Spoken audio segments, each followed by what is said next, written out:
Do you think politicians have a good relationship with young people? I think it really varies. I think often they have a good relationship in their constituency, but it doesn't necessarily mean that young people as a whole have a good view of politicians, but they might make an exception for their own politician if they've met them, and perhaps they've met them at a school or college, and had an opportunity to answer questions and ask questions.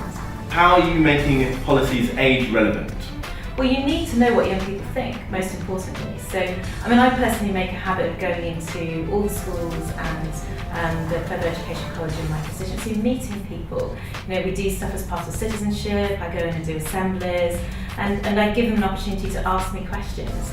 And during the process of asking questions, I get to know what it is they're interested in, and then they'll come back at me and tell me what they think about what I say. And I think that's really important. It's really important, particularly for me as a constituency MP, not just for my role as a parliamentarian here in Westminster, but as a constituency MP to understand what bothers young people where I live.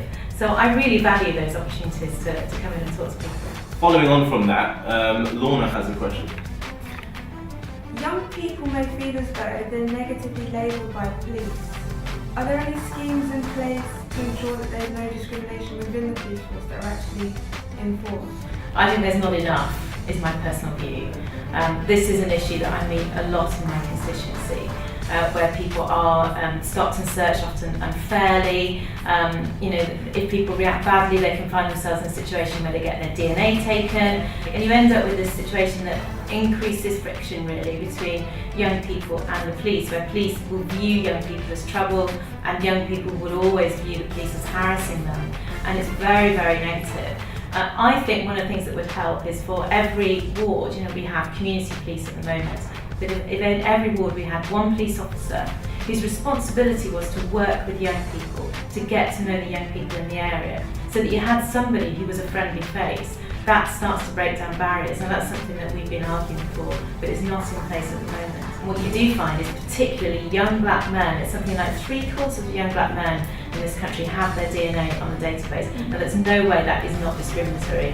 People feel it's discriminatory, well, the truth is they are actually right. It is discriminatory and it's not acceptable. With Britain being seen largely on the world platform as a digital dinosaur, in 2012 we're welcoming the world to our doorstep with the London Games. Do you think our digital infrastructure will be ready, or are we going to look like complete idiots? I think there's a lot of things that might not be ready in time, unfortunately, in 2012, including the tube. And I have to say that's my first priority and my biggest worry. Yeah. The web and and other forms of digital communication are incredibly important, and it's certainly the main means that lots of young people use to communicate with one another and to make friends. And it's important as politicians that we make use of that. But I also think there's a tendency to think that just if you're on Twitter or Facebook, somehow you've done it and you've communicated with young people, and I don't think it's that simple. Young people are just like everybody else, they're quite likely to bother to talk to them face to face, to listen to what they say, and just having a MySpace page is not going to do it for me. Okay. Define the word problem. So it's something which stops you from being able to do what you want to do. It's a barrier.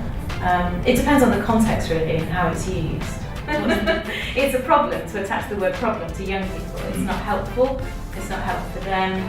It labels them in a way that's very difficult for them then to shirk that label, and for you then to see the great things that they are capable of and that they already do.